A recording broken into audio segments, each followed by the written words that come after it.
I wanted to thank everyone for joining us today as we talk a little bit about type 1 diabetes and what it has been like on the transition home. This is a webinar that is hosted by the College Diabetes Network, and we are so happy that we've had quite the turnout today of participants. And this will be a little bit of participation required from the audience, as well as just listening to what our experts have to say that are with us today. So without further ado, let's get to who all is joining us today. So we have with us Persis, who is a clinical psychologist at Joslin Diabetes Center. And we have Katie Wenzel, who is a nurse practitioner at Joslin Diabetes Center. Anna Savino, who is a social worker and program director at CDN. Dan Brown, our program manager at CDN, and myself, Emily, the program coordinator at CDN.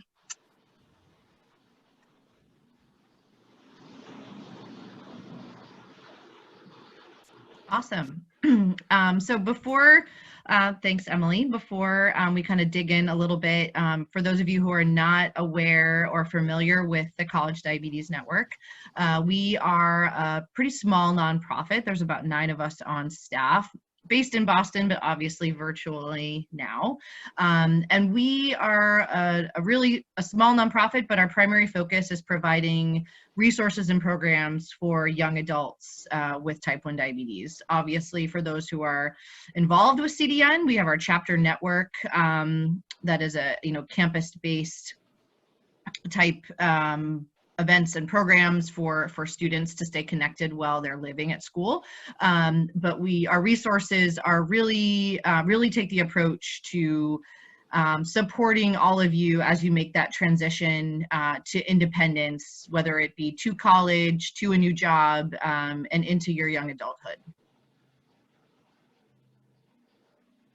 So before we kind of get started, we have a little poll, and just wanted to kind of, if we were together physically in a room, we probably would ask this or say, hey, raise your hand just to get a pulse of where everyone is. So we have a little live poll, just if you guys could all take this little poll, indicate either where you are in school, or if you're not enrolled in school, that's totally fine. Just so we can kind of use that as a guide to help with our conversation.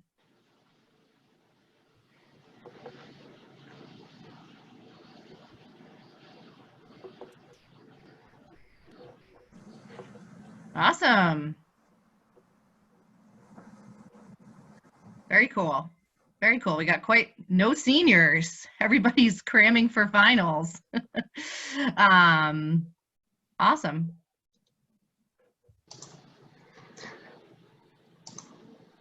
Terrific.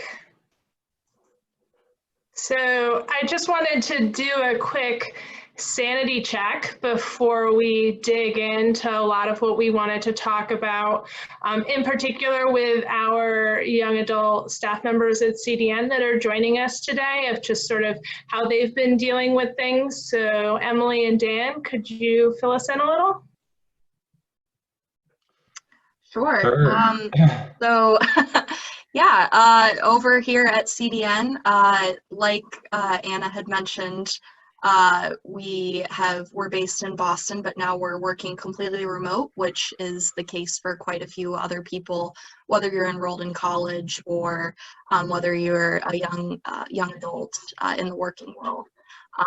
So we are all adjusting to the remote setup, much like everyone else.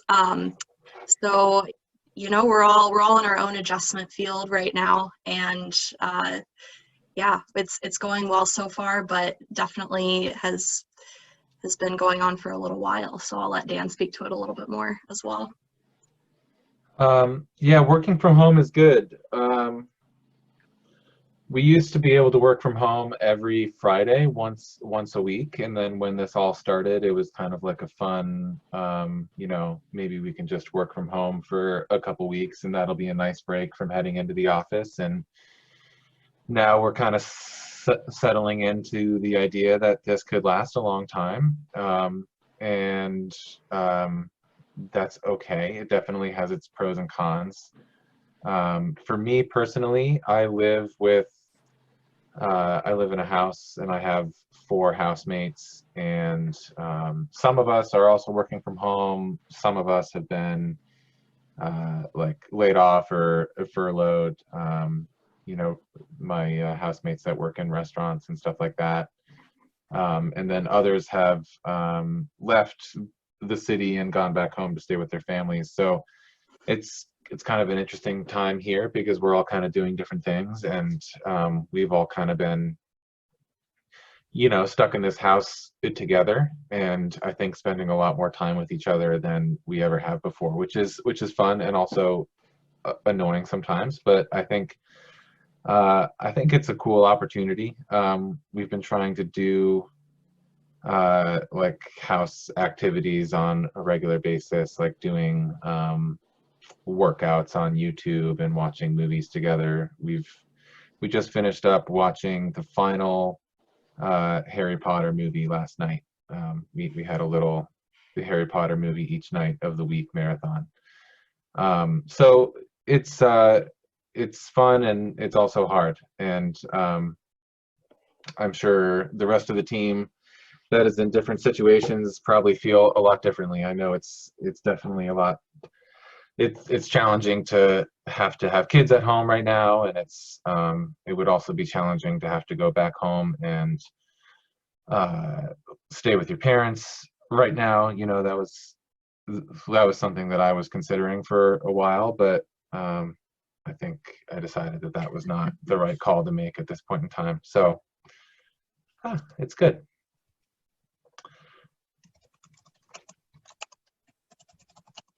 Does anybody else want to chime in?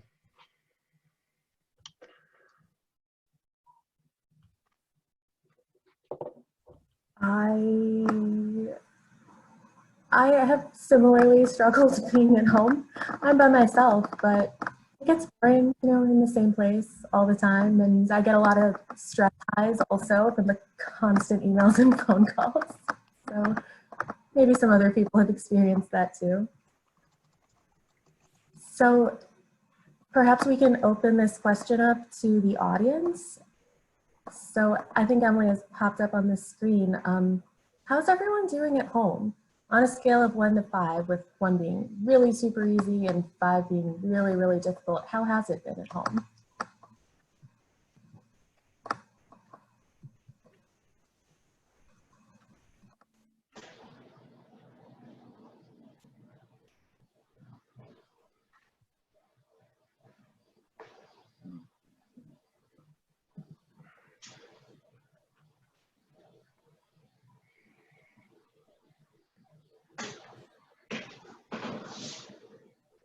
All right.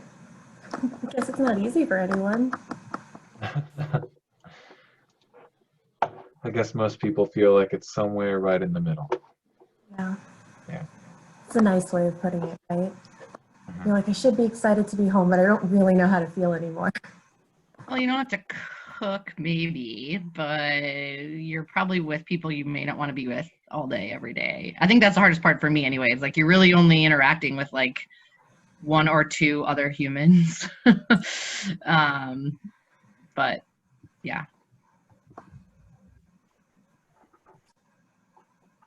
So maybe we can go into what we'll be discussing today and talk about today's topics.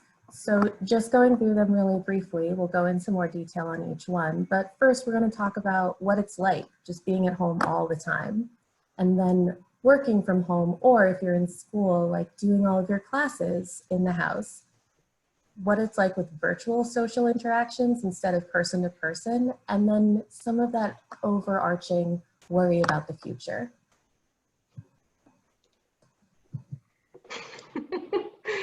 So the downfall of being being virtual is I can't hear everybody laugh at these funny memes as we go through this. So I want to talk just briefly about this adjustment home. So as we saw, most of you are in school and at different stages in school. And this is a big transition home. So you've been independent as a person and also as a person with diabetes for a long time. And now you're back home and your parents, I've had patients tell me that their parents just have this automatic fallback when their kids walk in the door of, oh, have you checked a blood sugar? Or what's going on with your CGM? Or have you changed a pump site? Like, dude, I've been doing this on my own for a long time. And they just, they don't quite know how to cope with that. And all of a sudden they're in the middle of not just your day-to-day life, but also your diabetes life. And so that's been a really big transition of how to interact with your parents during this transition home that was unexpected, that you couldn't have planned for or talked about or sort of had a conversation about how to cope with it with your parents. So Emily, do you have anything to add to that too? Yeah, so while I'm not in college and I didn't move back home with my parents during all of this, I can only imagine what some of you are going through and liken it to maybe a very extended like winter break of just, you know, being with your family, with your parents, like Katie mentioned. Falling right back into the habits of checking in on your diabetes more frequently than maybe they were doing when you were away in school. Dan had mentioned this earlier too, of kind of toying with the idea of going back home during the time when we would all be remote, which has since extended. And that was something that I was trying to decide myself whether to go back with my parents or not, and ended up not doing that just with the uncertainty of the situation. But again, the situation at hand currently then is that I am sharing the same space with my one roommate in a very small apartment. So while I'm not with my parents, I am maybe in the same situation of seeing the same person all of the time and not really getting much of a break from that person. And one thing to think about too, when you have a roommate and you're both working most of the time during the week on any normal day, now we are both home all the time during the normal working day. So before, when we were maybe overlapping like 2 to 3 hours at night of being in the same place, now it's 24/7. And so while that can be fun, and while it's something that's a little bit different, now the different part of it is a little bit faded because now it's becoming the routine, the same. So I can understand and empathize with people that are maybe adjusting to that themselves, just on the scale of maybe being with your parents instead of a roommate, or just the continuance of seeing the same people.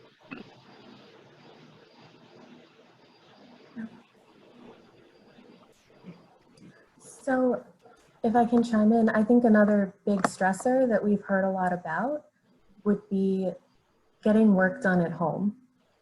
You know, doing schoolwork versus in person, or even if, like Dan and Emily mentioned, doing your actual job from home can be really challenging sometimes. So as you can see from the meme on the screen, you could literally just place my face right there on Homer Simpson's face. Like, that's just what it was last month. So I think what I hear most often is that school and work provide a lot of structure. Like, you have a schedule, you know when you have to wake up, you know where you have to go, you know exactly where to stop, pick up your coffee and everything. And now it's like, should I wake up? I don't have to. Maybe I can just sit here. And it's hard to feel productive sitting on your couch because suddenly, like, oh, you just got really comfortable. Can you finish everything? For those of you who are living with other people, I also hear a lot of physical location can be difficult. If you have kids in the house, it's obviously difficult, but even if you have roommates, if your neighbors are home too and they're super loud as well and you hear banging all the time, like, it's difficult to get your work done. What if you're on conference calls all day? And if you're in school, like, how do you get all of that interaction, like in your lectures with your teachers, if you need extra support? Because in some cases, you're not just like us, sitting on camera and just showing your pretty face. Sometimes you have to actually interact and people will see what's going on around you and they'll hear what's going on in your life. So like Dan and Emily, I know for example, you guys, the first thing you guys talked about was working from home. Have you guys had any experiences like this too? Yeah, that all definitely rings very true. I think keeping the schedule for me has been super critical. Making sure that I'm still waking up at relatively the same time every day and not just rolling out of bed and heading over to the laptop to sign on. Previously, when we were going into the office, you know, I would wake up and then eat my breakfast and then get on the train for an hour, and then get to work an hour later. So now that I have that time in the morning, it's nice to be able to do some other things that can help me out in my day, like read a little bit, kind of calm the mind, maybe do some quick yoga or something like that. It's also super important to take the same breaks that I would normally take, like make sure that I'm signing off for a little bit during the afternoon to eat lunch, making sure that I'm wrapping up at the same time each day, and then putting my computer away, because if I don't do that, then the line between work-life balance would get really blurry, and it was already really blurry. So it's important to just close the book and say I'm done for the day, and even though I'm still in the same house, I'm going to do other things in this house now. I think, yeah, in terms of distractions and stuff like that, I've found that a pair of headphones has been super helpful, because it means that my housemates can't hear what other people are talking about when they're talking to me on conference calls like this, and also it can help me block out any of the other ambient noises that are happening around me. So I've been using headphones a lot, even when I sleep, honestly, because one thing that's been happening is all of my housemates that aren't working, they are sleeping until noon and also staying up like until late hours of the night, when I'm trying to sleep to get my rest, because I have to wake up early to go to work the next day. So when they're being loud, I can just pop my headphones in and sort of space out and fall asleep, and that's nice. I think so. I know that working is really different from attending class, and it's been a little while since I was in college, and I never really attended an online class. The online learning stuff that I have tried to do, I will say, has always been really challenging, just because it's so much easier for me to pay attention to something when I'm actually there in the room listening to someone talk. But I think a lot of the same stuff still applies. And one thing that I've observed from a couple of my friends that are in grad school now and taking online classes from grad school is that it seems to be really important to connect with your classmates and with your professors even more so than you may have otherwise. Like if you're able to do like a little group call or Zoom chat or house party or Marco Polo or something with some of the other students in your class, and you can just talk about whatever. It doesn't need to be about what's happening in the class. You can still maintain that sense of community that I think is really important to having the motivation to actually show up each day, because I think that's a big part of why people go to college, is because like you can go to a classroom with all these other people who are there to do the same thing as you, and then you're losing that if you're in your room all the time. So just trying to connect with your classmates like that and your friends in some way like you normally would, I think is really important. And then also with your professor too, you know. If you weren't previously reaching out to them via email or trying to take advantage of office hours, you know, maybe you could have gotten by without that before when everything was in person, because you still got that face-to-face time in class and they might recognize you and call on you. But now that you're missing that, it seems like it would be really important to just develop a little bit more of a relationship with them, a little bit more intentionally now. Yeah, so Dan, I think you set up our next topic really well. Because for me, personally, I think this lack of in-person socialization has been the hardest part of this. Whether it's classmates, whether it's friends, whether it's colleagues, just having only certain people around you all the time and not being able to connect with those people that you need to connect with has been the hardest thing.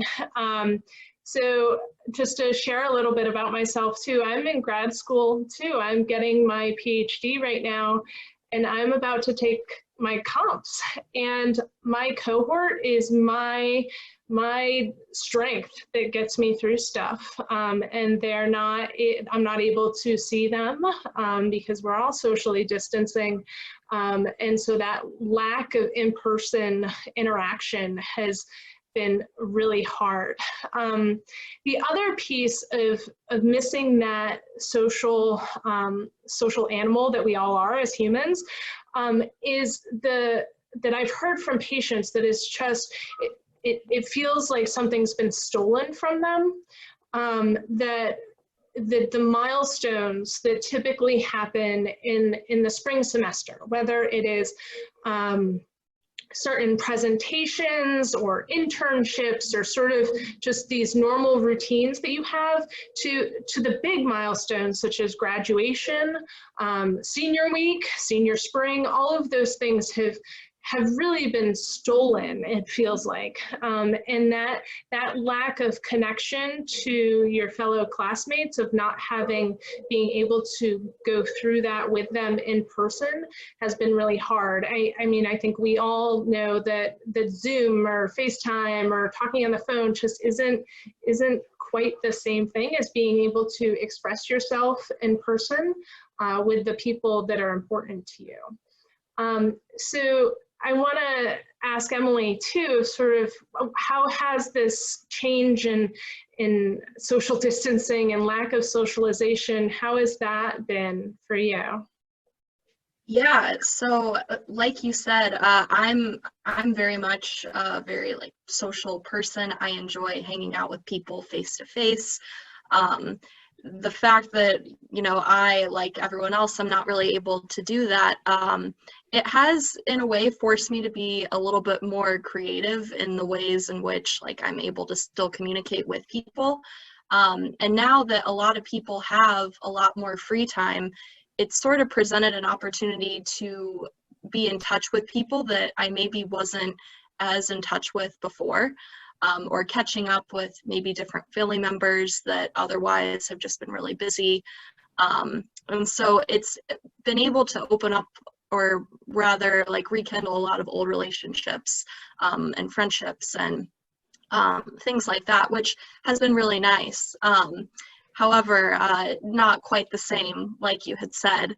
And like you said too, I was a graduate of Purdue University, and I had maybe one online class while I was there, and not being able to go to class with my friends every day as well, and being able to participate academically on campus in a setting where you're surrounded with other people, you're sharing thoughts and ideas. And while you can replicate that to a degree in like a Zoom platform or some type of other online learning, it's really not the same as being in person with all of those people. And so I can feel for the people that feel as though, you said it best, have been robbed of this year and opportunity. But I really think forcing yourself to think a little more creatively and utilize these other platforms and ways of communicating is the one piece of advice that I would give that I've noticed has worked just within my own work. Yeah, and I think the thing is, with all of these like very rapid changes that have happened, one big overarching theme that has come up with so many children, teens, young adults, and older adults is this worry about the future and like, what are we actually going to be going back to? Things like graduation. Graduation is a big milestone that is very much part of your naturally expected typical trajectory. And we're not on a typical trajectory anymore. And so I find that what I'm hearing from a lot of my patients is this worry about what's going to happen in the future. So figuring out, when are we going to be able to go back to our normal lives? Because there are more and more restrictions happening. Every day, the media comes up with something new about how long we're going to be home for. And then when we do eventually go back, what are we going back to? So I think for young adults especially, there's been a lot of concern about some of the very typical transitions that you guys make during this stage. So being able to find a job or an internship or even a new apartment, because if you got booted off of campus, you would have been looking for an apartment at this time and nobody wants to show them to you right now. There are places that have hiring freezes and maybe they don't want to see you in person and maybe they're trying to show you your new office through a video, and that can be uncomfortable too. So I think this worry about the future has come up in all age groups, of course, but is especially difficult during this time when you guys would have been making so many big changes anyway. Dan or Emily, have you heard that from anybody as well? Yeah, yeah, it's definitely very scary and strange. I mean, a lot of changes. It's not just it's not just necessarily graduating, but also other things like finding jobs or moving cities or finding apartments. It's hard to plan for anything in the future right now.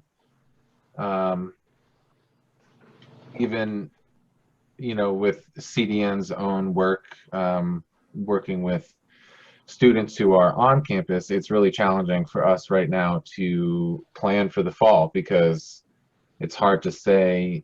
You know, we're reading a lot of different articles right now about how universities are preparing contingency plans for any number of different scenarios, all the way from everything goes back to normal to no one comes back at all for the fall, and we're just online all the way through spring 2021 or longer.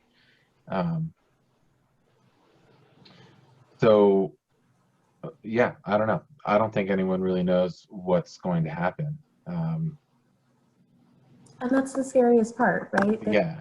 It's going to happen.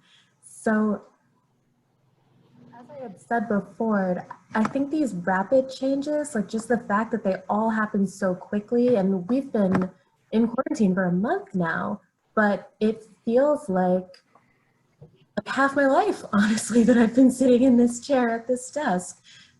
With these changes coming so quickly during a time when transitions were happening anyway, and maybe you were getting into things at work, figuring out a new job, whatever it was. Let's talk through some of them. So we've been asking Dan and Emily all these questions right now, but I also want to be able to open this up to the audience because a lot of you, as you said, or as you showed in that poll, are either still in school or just out of school.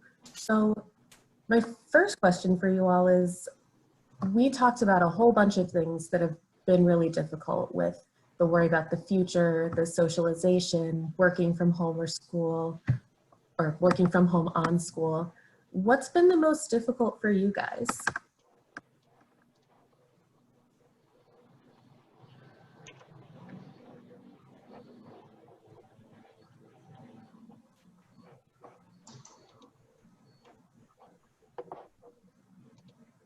Oh, do you want us to use mic or chat?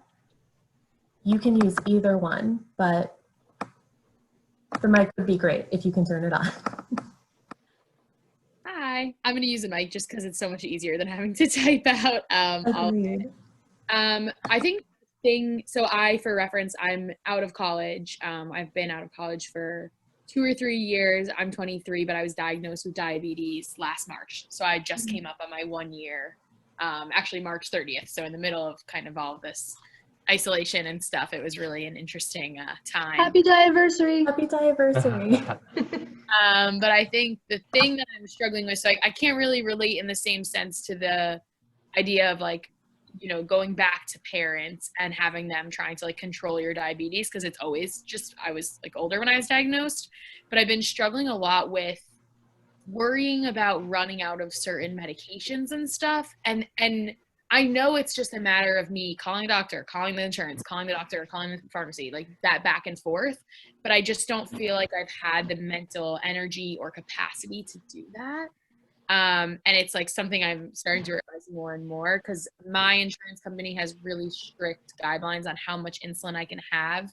And my insulin to carb ratio actually just changed from 1 to 20 to 1 to 10. So I'm using a lot more I mean, obviously my blood sugars are much better, but I'm using a lot more insulin than I was. So I'm like realizing, oh crap, like I'm supposed to have a 3-month supply, but I don't know. I don't even know how to figure out like how long to measure or guess how much this is going to last me. So I think that's been my biggest struggle. And it's a lot easier when I'm in Boston. So it's a lot easier when I can just go to Jocelyn and I'll have a conversation with someone to like figure it out. So I think that's been like the most difficult kind of compounded issue that I've been having. Mm-hmm.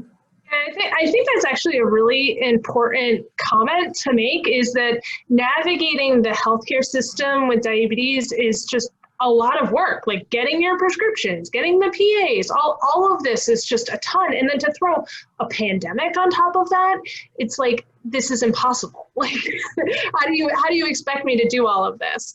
And just not having those avenues of it, or even if your providers are still accessible, which at Joslin we are, but it's just harder to navigate that world when it's already hard enough. So you're right, that is really big.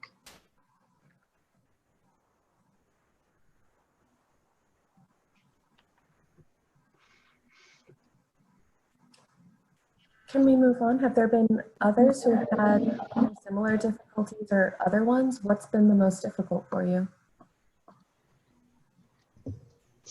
Hi, I'm Kelsey. Just for reference, I'm a sophomore in college. I'm actually the president of my SLU chapter, or CDN chapter at St. Louis University. One of like the hardest things I've been dealing with is just like staying motivated and like doing work, staying on top of my diabetes, staying on top of like making sure I'm not on my computer too long, but making sure I'm not avoiding my computer too long, and just like staying on top of work and stuff like that. I'm glad you shared that, Kelsey, because I think we hear that a lot too, right, Katie?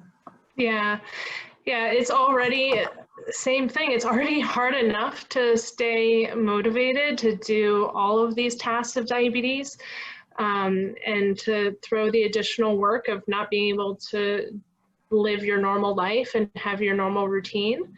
It's really hard. True. Anyone else want to chime in about what's been difficult for you? Yeah, mine is some habits that I've picked up. Habits? Yeah, just things that you do when you're at home that you otherwise wouldn't normally do, just different behaviors. Behaviors that you don't want to engage in.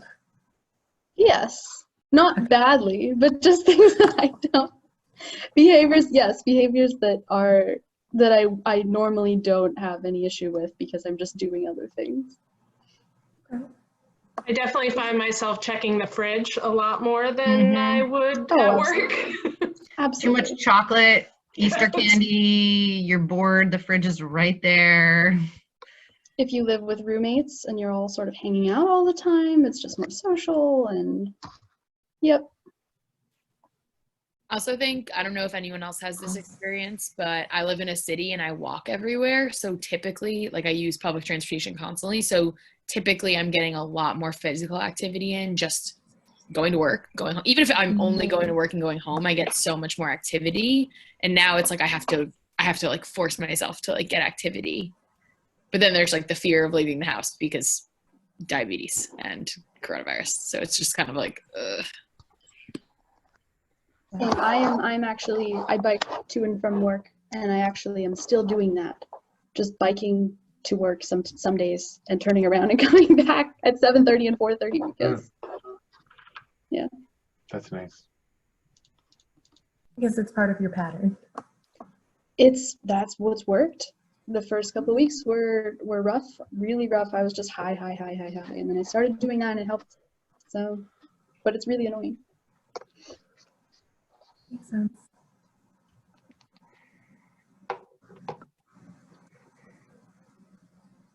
Should we move on? Yeah, maybe does anybody else have anything to share about most difficult? Otherwise, we have a few more questions. We can move on to the next one. So the big question is, we've addressed some of this a little bit, but specifically, how does being stuck at home with people you may not necessarily want to be hanging out with impact blood sugars and diabetes management in general? We've talked about motivation, we've talked about needing to exercise, but is there anything else we haven't touched on? One thing that I've been dealing with is like moving back home. My mom and my brother are both here, and like if I like check my blood sugar and my brother sees it and it's like not in range, he'll be like, "Ooh, mom, she's not in range," and then I'll get yelled at, even though like I've like been taking care of myself at school, and like they don't see my daily blood sugars, or like I'll have a low and she'll be like, "What did you do?" I was like, "These things happen, it's just natural." But they like don't really understand that anymore. So Yeah, there's not the boundaries that you had before, and sort of that they just those comments that this routine that they've been doing for years before you went off to college, they just automatically start up again, and it's not fair. You've been doing this. You are totally capable of treating your own low. Yeah, I agree. That's hard. Something with food that's really difficult. My sister actually messaged me the other day asking about this, and it's not something I had the language to think about, but it was something I was experiencing, is that because you can't just go to the grocery store once a week or once every 2 weeks and get fresh vegetables. Like I basically grocery shopped for the whole month of April, and I just ran out, it's April 16th, we're halfway through. I just ran out of all my fresh vegetables, and I have plenty of like frozen and other things, but I'm also a vegetarian. So I feel like a lot of people are like, "Oh yeah, you could eat like rice and beans and pasta," like all the things that are super high carb that are a little bit more difficult, I would say, for us in terms of how they impact then our blood sugars, or then worrying about running out of insulin. I think that's been really difficult because you don't have the same access to fresh fruits and vegetables as you typically would. Yeah, and I don't know if you're finding this as a vegetarian too, but that seems to be one of the first things that's running out in all the grocery stores is vegetarian proteins. It's very hard to find like tofu or anything. Again, it's like a lot of rice and beans, or you're eating more like processed things like veggie burgers and fake chicken nuggets. I don't know if that's the same in your area.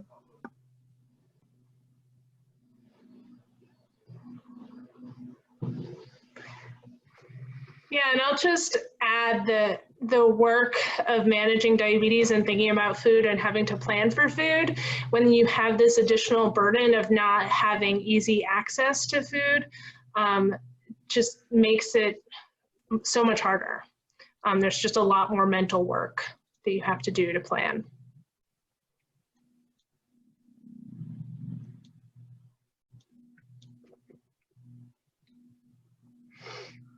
So then we've gone through a lot of the more difficult issues that people are having right now, but I kind of want to switch gears and talk about something a little bit more positive and ask the audience, what are some of the things that you guys are doing to stay sane? Like, I know Madeline mentioned before that she's been riding her bike back and forth to work, and that sounds awesome. Like, you've found what works for you and you found what it takes to help you feel better. What are some of the other things that people have been doing?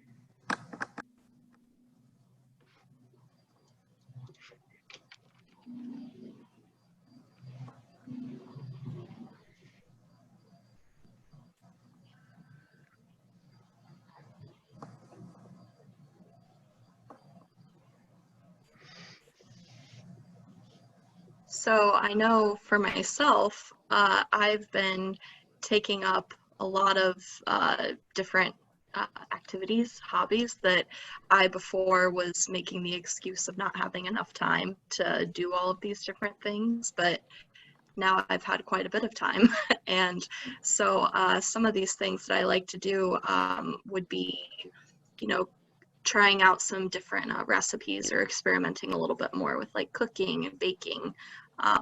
Trying out different things like that has been really helpful. And also I'm reading a lot more, trying to do it like at the end of the day before going to bed, because I'm on a screen so much during the day while working. I like to try to put my screen away for a little bit at the end of the day and get my eyes on something else that's not illuminated. So those have been helpful in keeping me sane. Any other things that people are doing?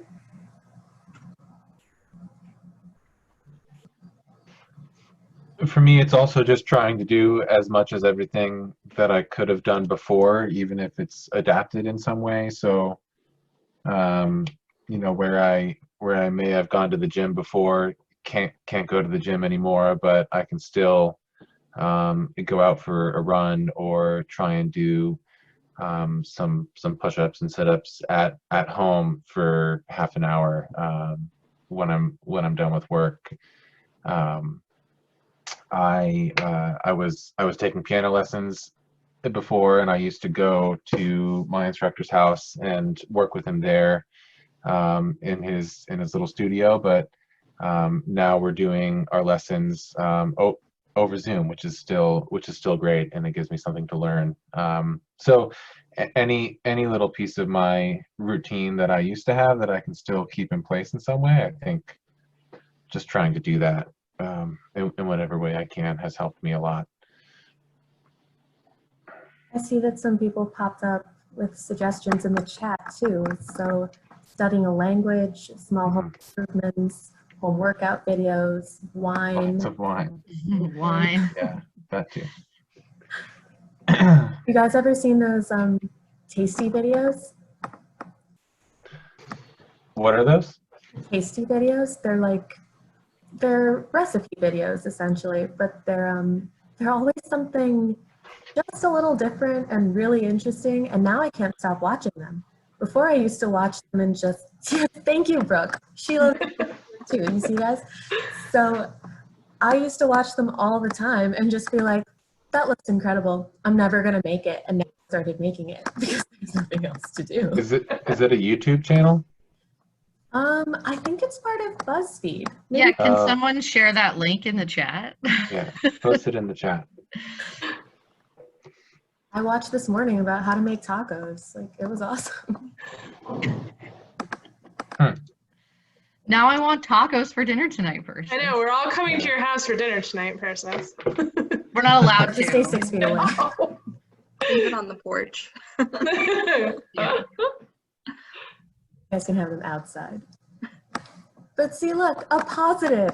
Yes. So nachos tacos. Exactly. And so I think that's an important thing, as we've talked about a lot of the things that are really hard at home, but there are a lot of positives that are coming out of this. So we'd love to hear what you've noticed as being positives that have come out from this current situation.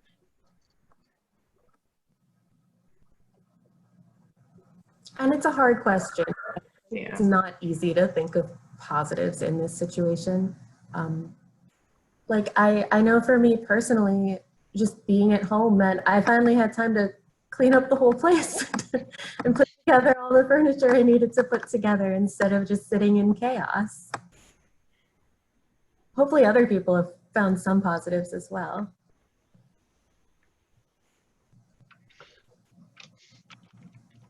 One thing I feel like I've done or forced myself to do is make my bed every morning. I feel like that's just like one thing that I also take the train to work, and like if I don't have my bed made, it's like it feels good even to walk back into the room knowing that the bed is made, and it's like I was ever so slightly productive by doing that one thing. But just sometimes just like the littlest of things you have to kind of take for granted.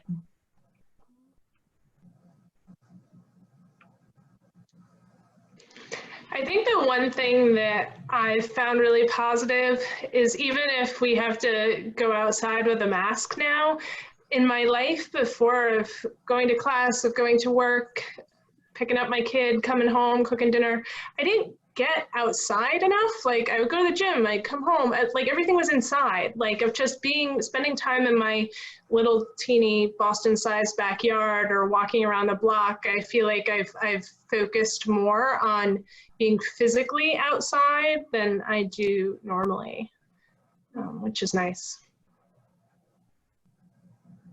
Notice Alex just popped up in the chat saying that she's noticed that people do drive-by parades for celebrating their birthdays, which I love seeing those videos. Because everyone's so excited about it. It's a socially distant birthday party. I've been able to spend a lot more time with my cat. She's really happy that I'm home all the time, and yeah, just loves to sit by me while I'm working. My dog loves to sit by me, but with her super irritating red squeaky ball. So I had to start sending her to playgroup. That ball. Playgroup. That's funny. It's a real thing. Like doggy daycare. So have there been any other positives? Otherwise, you can offer some suggestions too for all of the stuff that you guys have been sharing.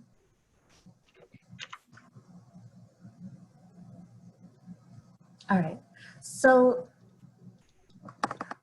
we want to go through some suggestions and recommendations for how to handle this really trying time.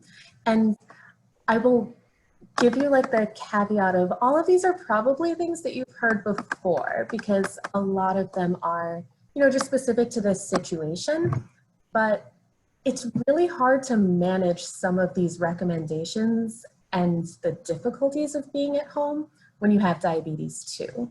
So the first thing I was gonna go over is, how do you ride 2 roller coasters at once? So the thing is, everything that you guys have brought up is so emotion related and emotion focused. And the thing that you obviously all know from your years of experience is that emotions affect your diabetes care and your diabetes affects your emotions. So that includes like the worry you feel about, you know, not being able to find a quiet place to work, or feeling sad about leaving your friends or your coworkers so suddenly. And then that frustration of, if you're at home, having your parents on your case again. So your mood goes up and down, your blood sugars go up and down, and sometimes they don't do the same thing. When your mood is down, like maybe your blood sugar goes up, like you never really know where it's gonna be going. And so I know for me, when my blood sugar is all over the place, I get stuck in this vicious cycle where I'm super frustrated with people, and then my blood sugar goes up, and then I get even more frustrated because it's like so high, and it's like everything you want to do is irritate me. So you get caught, like, not just on this up and down roller coaster, but you're like on this roller coaster that's spinning in circles. And since a lot of our emotions right now are like, they're so closely tied to all of the challenges and changes that are going on, a really important way to manage this blood sugar roller coaster that you might be like having is to work through some of these really big emotions that you're feeling. Which is easier said than done, which is why I'm gonna have Anna tell you about it.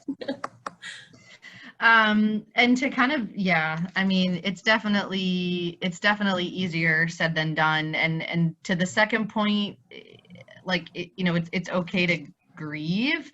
This sucks. Like, nothing about this situation, I mean, we have definitely finding the silver linings, and you can find ways to incorporate new hobbies and new activities. And, I think we all have to find the little silver linings in that, but it's normal to feel this way. And I think we need to just allow ourselves a little bit of that breathing room. I noticed I just adjusted my posture, like even something as little as that. I'm like slouching on my little tiny desk in my basement.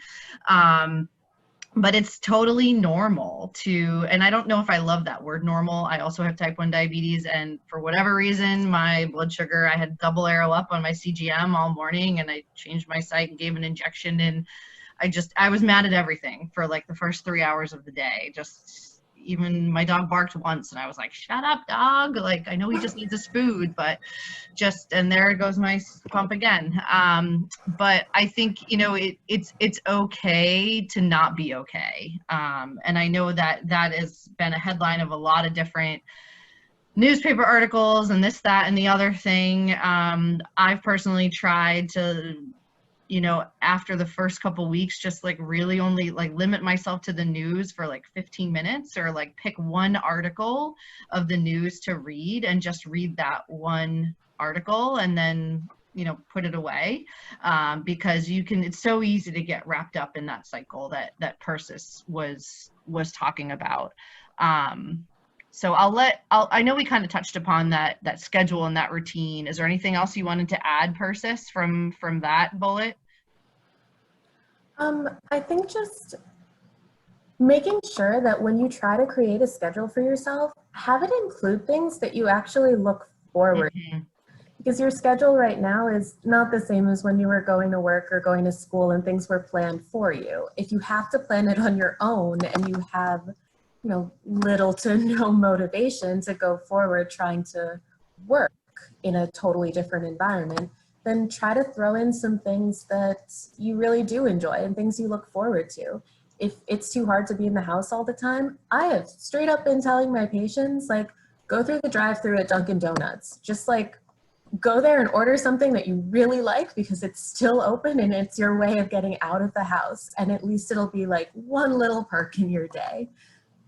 And I know before, I think it was Kelsey who mentioned that it's really been affecting her blood sugars as well. And so work some bolusing into your day. Find a way to throw in an alert or a reminder or something to, cover for your lunch at least, if lunch is the hardest part for you, because this is your chance to create some new habits for later. I think the virtual hangouts, we've all, hopefully you guys are all having some sort of social opportunity to hang out virtually. I think for me, it's really hard because a lot of us are having Zoom with work. And so to have that, not necessarily be a big boundary, you're having a Zoom workout, or then you're having a Zoom class, and then you're having a Zoom happy hour. That is a lot of Zooming.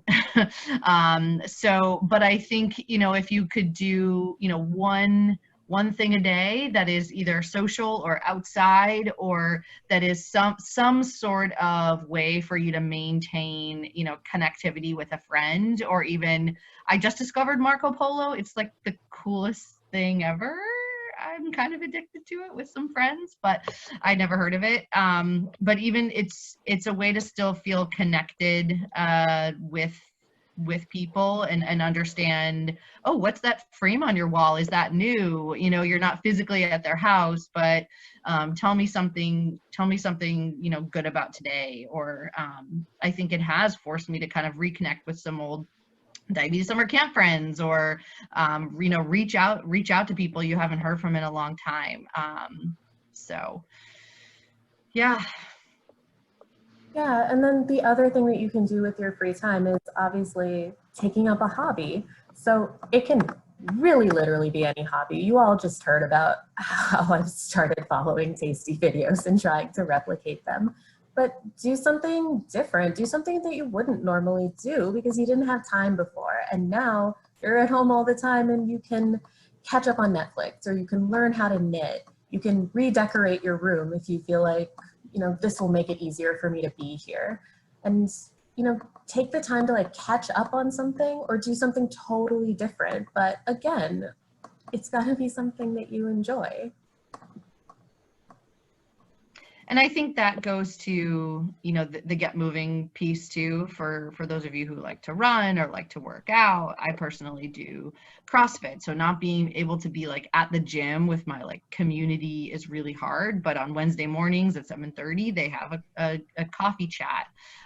So I've been trying to kind of log on and just say, hey, and we compare coffee mugs and what do you got in that mug? And then we all work out, or maybe the coffee chat's after. But for me also, you know, getting moving really helps my blood sugars. I also have a rescue dog, and I find that if I get outside, even just for 10 or 15 minutes in the morning, it somehow makes up for the couch time that is to come for a lot of the day in terms of working. And it kind of, you know, I'm used to being outside, even just like walking to the train or walking to the bus, or, you know, even 15 minutes in the morning. You know, my commute now is downstairs and not, you know, 10 miles away. So I think even just being outside at some point in the day, if it's not nice out, maybe step outside even. I think just any sort of change of scenery and movement from a blood sugar standpoint, I've noticed makes a difference. Mm-hmm. It's so true. Even moving from like your couch to your kitchen, just being able to stretch makes a difference in your mindset too, right? Absolutely. Yeah. So then the last thing that I wanted to touch upon is, if any of you have ever seen me in clinic, you'll know that this is my spiel, right? So it's be open about what you need. I think oftentimes it's really easy for us to tell people how you're feeling. Like you can tell your coworkers that you're struggling, you can tell your friends that you're lonely, you can tell your parents that they're suffocating you. But I think it's equally important, and that something that everyone often forgets to do, is that you also have to tell them what you need them to do instead. I think that's really a game changer for a lot of people. So if your parents are suffocating you, tell them, I need space. I just need you to comment on my blood sugars only at dinner. It would be really helpful to get a dinner reminder and nothing else. Like, give them a task to do, give them something that, you know, they can add to their day without feeling like they're on top of you all the time. If you need help at school, email your professors. If you feel really lonely, tell your friends, like, can we set up, you know, a daily or weekly time to check in? Like, it's not just text messages. Because if that's what you need, then you're never just gonna get it without asking for it. And of course, always feel free to reach out to your healthcare team if you don't feel okay physically or emotionally. I think that's so true. I've seen a lot on social media of, you know, check in on your friends, because you don't know, you know, other people could be feeling exactly the same way as you. And then you have formed this either rekindled relationship or something to talk about, even if it's just sending like stupid funny memes back and forth of how your day went, or like a crap ton of emojis to describe the craziness of emotional roller coasters you're experiencing. Whatever it is that makes you feel just a little bit more okay is okay. Mm-hmm. Katie and I did that the other day, right? We sent memes back and forth about how difficult it is to make coffee at home instead of buying. I do see, is that a Starbucks cup that I saw? Did you buy? Mine? Yeah. No, but I did Uber Eats some coffee over here. It brings me joy, just like everyone should find joy in their day too.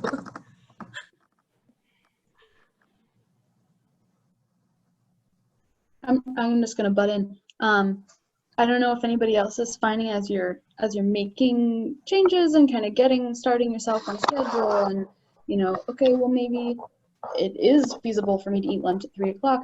Deciding, okay, am I gonna do this every day? And should I actually be changing like diabetes related things to match my new weird sleep schedule with where I nap at 4 and whatever? Or am I gonna try to get back on the normal schedule? Just wondering what you guys are doing.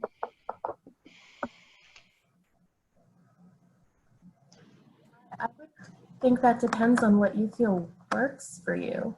Like if the day is just so different and so overwhelming that you need to take a nap at 4 o'clock, I would be flexible with your diabetes and switch up like how you manage. It's not, it's just, I just know, everybody's sleep schedules and eating schedules are getting thrown off because we don't have the structure. Mm-hmm. Do you want the structure? That's exactly what I can't figure out. Like, should I go in and actually, if I'm going to keep waking up at, 7:30 instead of 6:30, should I actually go in and change my basal, or am I going to time, or am I going to try to, try to rein it in, or, because it kind of doesn't matter right now, like you're. Mm-hmm. Well, I think it might only matter in the sense that it's bothering you. And so if you can't decide which way to go, like whether you want to schedule or not, I don't think it hurts to try both ways. You could try for a week, like the schedule and seeing if it works for you. And if you feel like it's not worth it to try waking up early and biking to work and all of that stuff, then try being more flexible with it. Yeah, I think I'll also add, future will be home for a while. Yeah, and I think that's an important point of just be gentle with yourself. Like, it's okay to not have a routine one day, and tomorrow's a new day, and it's okay. There doesn't need to be a lot of shoulds. Well, I should have a routine because Persis said I should have a routine. This is also just being gentle with yourself and knowing that this is a lot. And I think too, like even other friends have reminded me that like this too shall pass, in the grand right now, it really sucks and it's really hard and there's no structure, but at some point things will get better. The hard part is the uncertainty of not knowing when and how and what things will look like. But there's like a lot of sidewalk chalk in my neighborhood. We can do hard things, and I think we are so already resilient because we have diabetes, and we can, whatever motivation you need, like others have said. I think someone else said to me too, just set one small goal for the day, or write down what that goal is, or put it on a Post-it note on your front door, that said, whether it's to drink more water or drink more coffee or more of something or do one less thing, and that be it. And, be kind to that goal and go for it.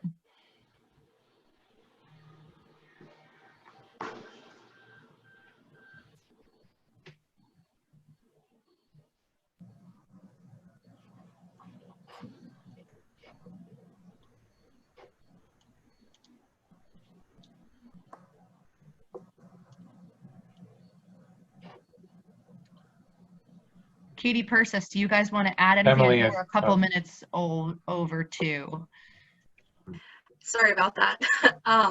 just as we're wrapping things up and coming to the end of the hour, we wanted to share with everyone a few additional resources from the American Psychological Association. They have shared different information and resources specifically related to COVID-19. And I'll share these links in the chat as well. But it's really good, just tips for making sure that you're staying informed. And I know that the media can be a little bit overwhelming with all of the information that's being spread and how much is too much to read and what should I be reading.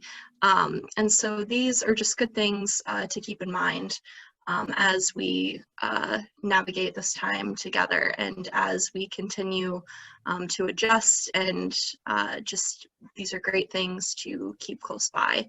And also information from the JDRF just starting the coronavirus and diabetes as well. Keeping in mind their recommendations and information, just what you need to know and how it could affect your diabetes care in general, as we've all discussed, and it seems to be a common theme that it is affecting your diabetes, and whether it's good or bad, it kind of just depends. So keeping those in mind.